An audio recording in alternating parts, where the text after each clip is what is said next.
ওম শান্তি। আজ 11 নভেম্বর 2023, প্রাত মুরলি। বাবা আজ বলেছেন, মিষ্টি বাচ্চারা, যত যত তোমরা বাবাকে স্মরণ করবে ততই তোমাদের বুদ্ধির তালা খুলতে থাকবে। যারা প্রতি মুহূর্তে বাবাকে স্মরণ করতে ভুলে যায় তারা হলো আনলাকি বাচ্চা। আজকের প্রশ্ন, খাতা জমা করার আধার কি? সবথেকে বেশি উপার্জন কিসে হয়?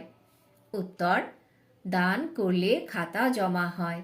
যত যত তোমরা অন্যদেরকে বাবার পরিচয় দেবে ততই আমদানি বৃদ্ধি হতে থাকবে। মুরলির দ্বারা তোমাদের অনেক বেশি উপার্জন হয়। এই মুরলি তোমাদেরকে শ্যামলা থেকে সুন্দর করে তোলে। মুরলির মধ্যেই ঈশ্বরীয় জাদু আছে। মুরলির দ্বারাই তোমরা ধনসম্পদে সমৃদ্ধ হচ্ছ। গীত, আমাদের সেই রাস্তায় চলতে হবে। ওম শান্তি। আত্মিক বাবা বাচ্চাদের বোঝাচ্ছেন যে, বাচ্চারা, এই জ্ঞান মার্গে হোঁচট খেয়ে পড়তেও হবে, আবার নিজেকে সামলে নিতে হবে। মুহুর্মুহু বাবাকে ভুলে যাও, তাই হোঁচট খেয়ে পড়ে যাও।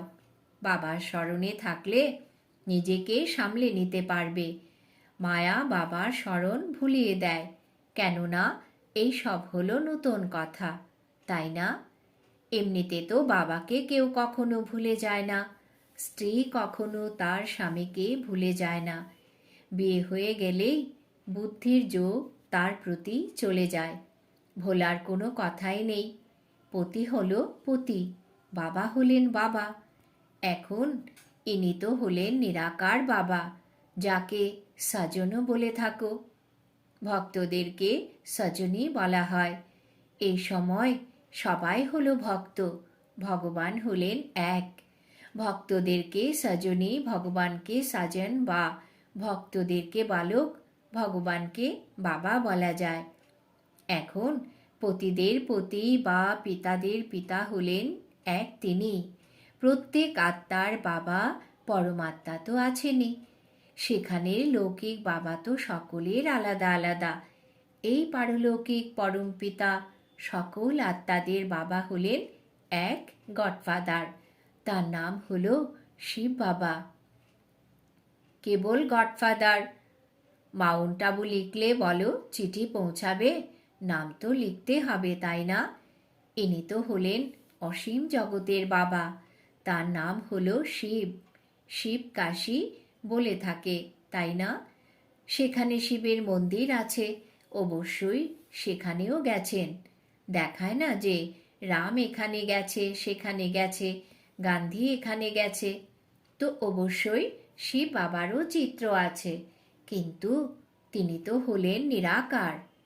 তাকে ফাদার বলা হয়, আর কাউকে সকলের ফাদার বলা হয় না। তিনি হলেন ব্রহ্মা বিষ্ণু শঙ্করেরও ফাদার। তার নাম হলো শিব।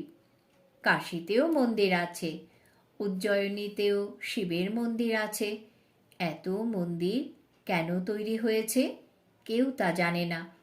যেরকম লক্ষ্মী নারায়ণের পূজা করে, বলে যে এনারা স্বর্গের মালিক ছিলেন। কিন্তু স্বর্গ কবে ছিল, এনারা কি করে মালিক হলেন, এসব কথা কেউ জানে না। পূজারী যার পূজা করে তার অকুপেশনকেই যদি না জানে, তাহলে সেটাকে অন্ধশ্রদ্ধা বলা হবে, তাই না? এখানেও বাবা বলছেন, কিন্তু সম্পূর্ণ পরিচয় নেই। মাতা পিতাকে জানে না। লক্ষ্মী নারায়ণের পূজারী পূজা করে, শিবের মন্দিরে গিয়ে মহিমা করে, গাইতে থাকে, তুমি মাতা পিতা। কিন্তু তিনি কি রকম মাতা পিতা, কবে হয়েছিলেন, কিছুই জানে না। ভারতবাসীরা একদম কিছুই জানে না। খ্রিস্টান, বৌদ্ধি ইত্যাদি নিজেদের খ্রাইস্টকে, বৌদ্ধকে স্মরণ করে।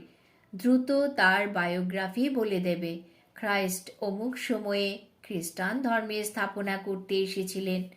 ভারতবাসী যাকেই পূজা করুক, কিন্তু তিনি কে তা জানে না।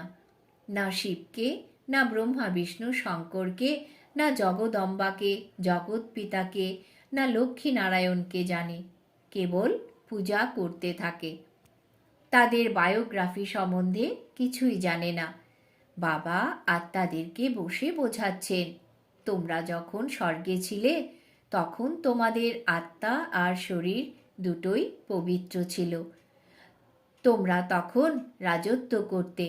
তোমরা জানো যে অবশ্যই আমরা রাজত্ব করেছিলাম। আমরা পুনর্জন্ম নিয়েছি।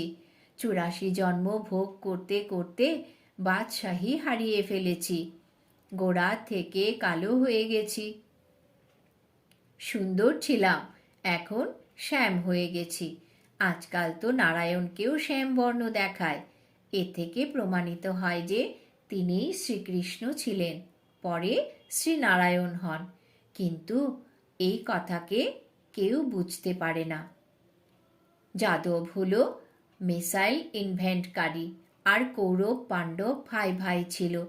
সেখানে আসুরিক ভাই আর এখানে হলো দৈব ভাই। ইনিও আসুরিক ছিলেন, এনাকে বাবা শ্রেষ্ঠ বানিয়ে দৈব ভাই বানিয়েছেন।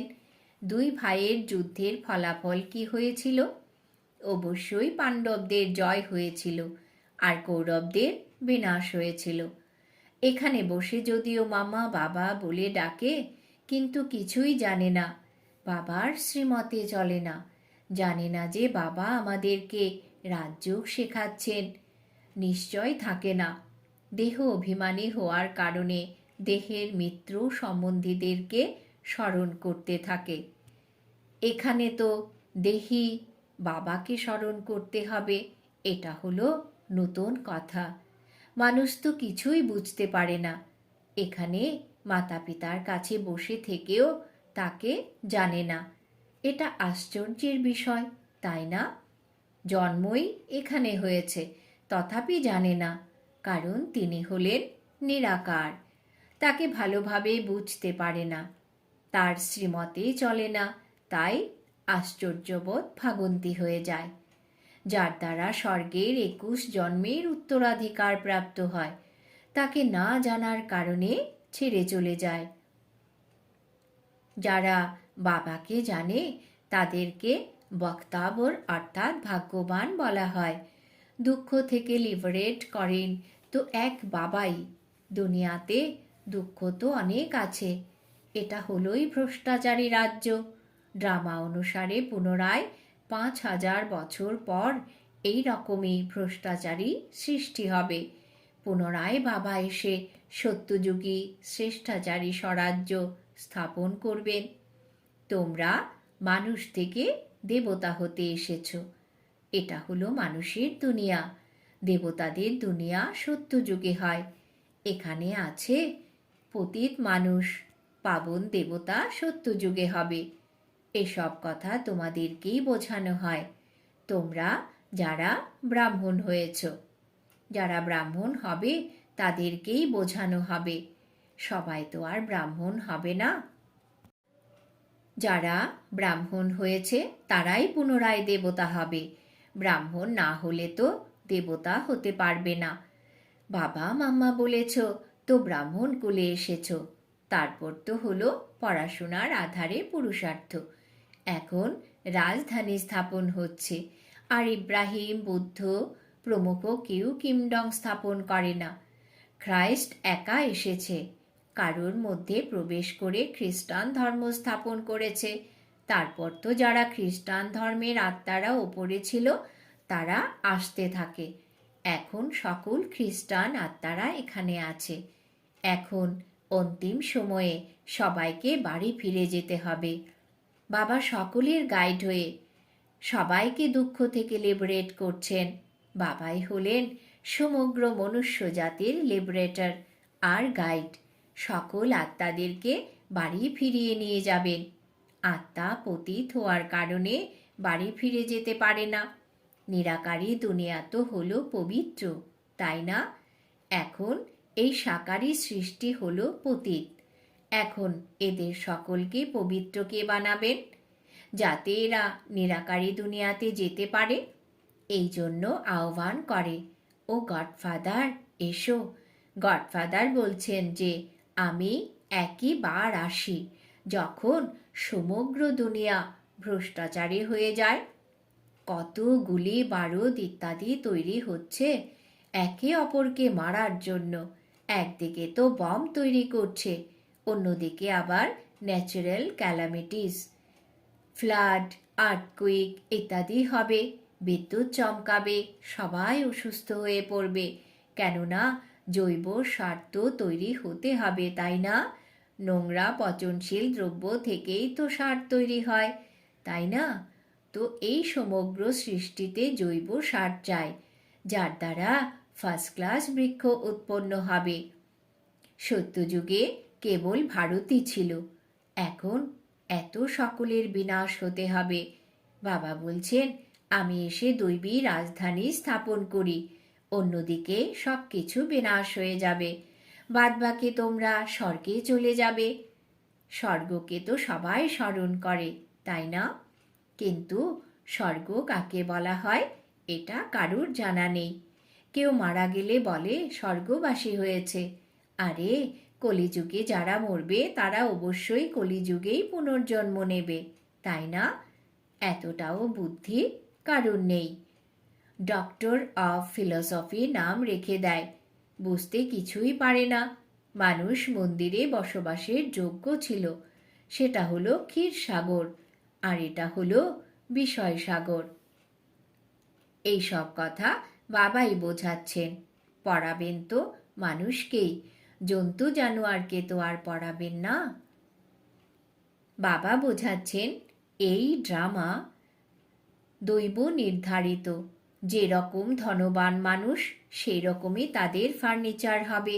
গরিবের কাছে মাটির পাত্র থাকবে, ধনবানদের কাছে তো অনেক বৈভব থাকবে। তোমরা সত্যযুগে ধনবান হবে, তখন তোমাদের হিরে জহরতের মহল থাকবে। সেখানে কোনো নোংরা আবর্জনা থাকবে না, দুর্গন্ধ থাকবে না। এখানে তো চারিদিকে দুর্গন্ধ, তাই ধূপ জ্বালানো হয়। সেখানে তো ফুল ইত্যাদি ন্যাচারাল সুগন্ধি থাকবে, ধূপ জ্বালানোর দরকারই পড়বে না। তাকে হেভেন বলা হয়। বাবা হেভেনের মালিক বানানোর জন্য পড়াচ্ছেন। দেখো কিরকম সাধারণ। এইরকম বাবাকে স্মরণ করতেও ভুলে যায়, পুরোপুরি নিশ্চয় নেই তাই ভুলে যায়। যার থেকে স্বর্গের উত্তরাধিকার প্রাপ্ত হয়, এই রকম মাতা পিতাকে ভুলে যাওয়াটা কত দুর্ভাগ্যের ব্যাপার। বাবা এসে উঁচুর থেকেও উঁচু বানাচ্ছেন। এই রকম মাতা পিতার শ্রীমতে না চললে তো 100% মোস্ট আনলাকি বলা হবে। নম্বরের ক্রমানুসার তো আছেই, তাই না?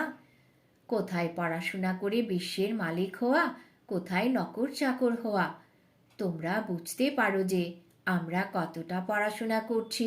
সেখানে তো কেবল ধর্মপিতারা আসে ধর্ম স্থাপন করার জন্য। এখানে মাতা পিতা আছেন, কেননা এটা হলো প্রবৃত্ত মার্গ, তাই না? পবিত্র প্রবৃত্তি মার্গ ছিল, এখন হলো অপবিত্র প্রবৃত্তি মার্গ। লক্ষ্মীনারায়ণ পবিত্র ছিলেন তো তাদের সন্তানও পবিত্র ছিলেন। তোমরা জানো যে আমরা কি হতে চলেছি। মাতা পিতা কত উচ্চ বানাচ্ছেন, তাই তাকে ফলো করতে হবে, তাই না? ভারতকেই মাদার ফাদার কান্ট্রি বলা হয়। সত্যযুগে সবাই পবিত্র ছিল, এখানে সবাই হলো পতিত। কত ভালোভাবে বোঝানো হয়, কিন্তু বাবাকে স্মরণ না করলে বুদ্ধির তালা বন্ধ হয়ে যায়। শুনতে শুনতে পড়া ছেড়ে দেয় তো বুদ্ধির তালা একদম বন্ধ হয়ে যায়। স্কুলেও নম্বরের ক্রমানুসার আছে, পাথর বুদ্ধি আর পারস বুদ্ধি বলা হয়। পাথর বুদ্ধি কিছুই বুঝতে পারে না, সারাদিনে 5 মিনিটও বাবাকে স্মরণ করে না।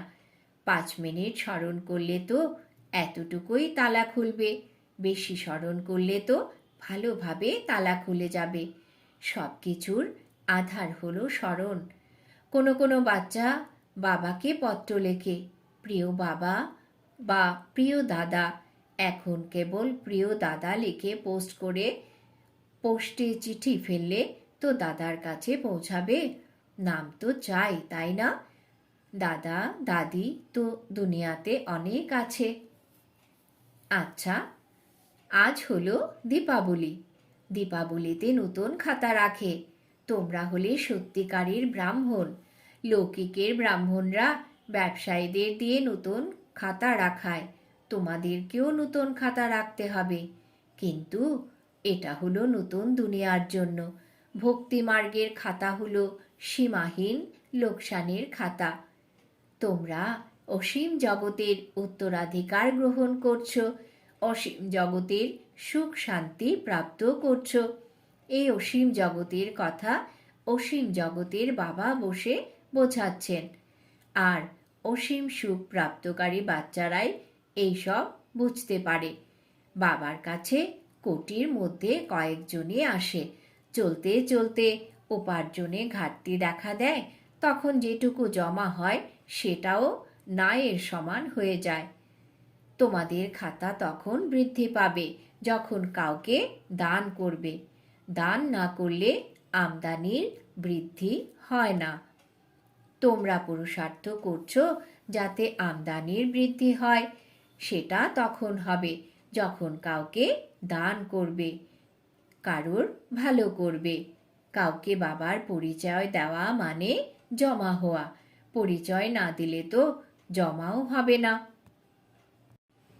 তোমাদের উপার্জন হলো অনেক অনেক বড়। মুরলি থেকে তোমাদের সত্যিকারের উপার্জন হয়। কেবল এটা বুঝতে হবে যে মুরলি কার। এটাও তোমরা বাচ্চারা জানো। যারা শ্যামলা হয়ে গেছে তাদেরকেই গৌর বানানোর জন্য মুরলি শুনতে হবে। তোমার মুরলিতেই জাদু আছে, ঈশ্বরীয় জাদু বলে, তাই না? তো মুরলিতে ঈশ্বরীয় জাদু আছে, এই জ্ঞানও তোমাদের এখনকার জন্য। দেবতাদের মধ্যে এই জ্ঞান ছিল না।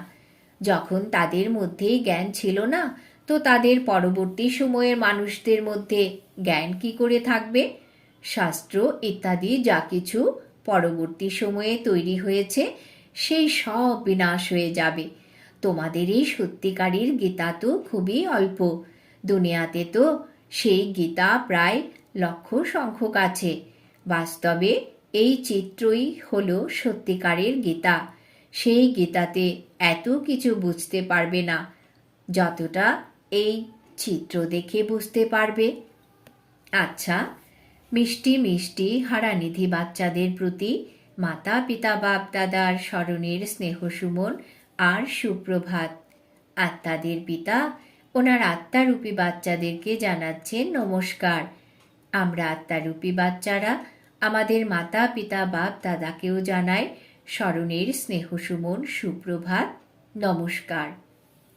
ধারণার জন্য মুখ্য সার। 1 নম্বর, ভালোভাবে পড়াশোনা করে নিজেকে বক্তাবর অর্থাৎ ভাগ্যবান বানাতে হবে। দেবতা হওয়ার জন্য পাক্কা ব্রাহ্মণ হতে হবে। 2 নম্বর, দেহি বাবাকে স্মরণ করার জন্য দেহি অভিমানী হতে হবে। দেহকেও ভোলার অভ্যাস করতে হবে। বরদান। বাবা আজ বরদান দিয়েছেন, সর্বদা নিজেকে সারথি আর সাক্ষী মনে করে দেহভাব থেকে পৃথক থাকা যোগযুক্ত ভব। সর্বদা নিজেকে সারথি আর সাক্ষী মনে করে দেহভাব থেকে পৃথক থাকা যোগযুক্ত ভব।